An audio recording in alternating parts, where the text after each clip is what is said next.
So, for today's deep dive, we're getting into the 2004 novel Night Train to Lisbon. Which is such a fascinating book because on the surface, it's this dense philosophical story. Exactly. It's about a middle-aged teacher who gets obsessed with a dead Portuguese doctor. It doesn't exactly scream international bestseller. It really doesn't. Yeah. But it became one. And our mission today is, well, to figure out why.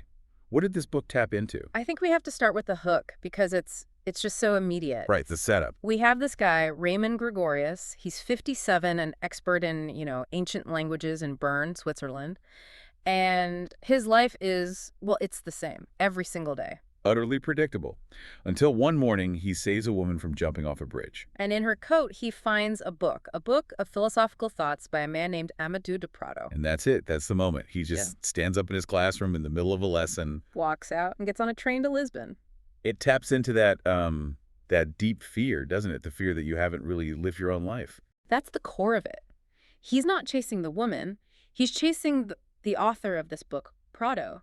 He needs to understand how someone could think and feel so deeply because he feels so empty. And that investigation takes us somewhere much darker. It's not just an existential crisis. No, it becomes a historical deep dive because Amadeu de Prado was a doctor under Antonio de Oliveira Salazar's right-wing dictatorship in Portugal. The Estado Novo, and just for some context, this was a really brutal regime that lasted for decades, propped up by a secret police force, the PIDE. So Prado is living in this moral pressure cooker. And it all comes to a head in one specific incident.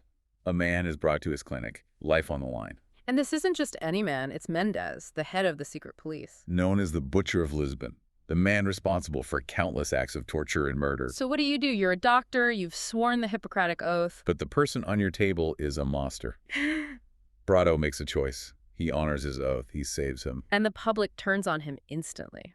Of course, they don't see a doctor. They see a collaborator. He becomes a complete outcast. And this is the great irony of his life. That act, saving the butcher, it's what pushes him to secretly join the resistance. Right. To ease his human conscience after satisfying his medical ethics. Gregorius uncovers all this decades later, and it just throws his own safe, quiet life into sharp relief. The book is playing with these huge ideas from thinkers like Montaigne and Pessoa about, the lives we could have lived. But what really struck me is how these ideas escaped the page. Ah, you mean the Taiwan connection? Yes. In 2014, during the Sunflower Student Movement, protesters are occupying the government building. And what do they spray paint on the wall? A quote from this very book. When dictatorship is a fact, revolution becomes a duty. I mean, think about that. A quote from a Swiss novel about a Portuguese doctor becomes a rallying cry for students in Taipei. It just shows you the power of words to transcend. Well, everything. Time, geography, context. But we do have to add a little reality check here, something of an ironic footnote to the whole story. Oh, about the train itself. Exactly. If you get inspired by this book and think, I'm going to take the night train to Lisbon, Yeah.